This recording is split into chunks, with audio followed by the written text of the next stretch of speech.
একটা মেয়ে স্বপ্ন নিয়ে বাড়ি ছেড়েছিল পরিবারকে সাহায্য করতে। অঙ্কিতা ভান্ডারী, 19 বছর বয়স, সাহসী এক মেয়ে। তিনি 10,000 টাকার চাকরি করে বাবার পাশে দাঁড়াতে চেয়েছিল, কিন্তু সেই সাহসেরই মূল্য দিতে হয়েছে প্রাণ দিয়ে। তিনি যে হোটেলের রিসেপশনিস্ট ছিলেন, সেই হোটেলে ভিআইপি অতিথিকে অতিরিক্ত পরিষেবা দিতে অস্বীকার করায় শাস্তি মৃত্যু।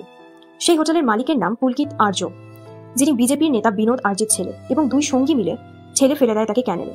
শুধু ছেলে ফেলে দিয়েছে এমন নয়, তার আগে তার রেপও করা হয়। অঙ্কিতার বাবা ছড়েছেন এফআইআর করাতে। বহু দরজায় তাকে ঘুরতে হয়েছে, তারপর এফআইআর নেওয়া হয়েছে। তার 6 দিন পর মেরে অঙ্কিতার দেহ। রাজ্যে ছড়ায় ভীষণ ক্ষোভ, তাই গঠিত হয় বিশেষ তদন্ত দল।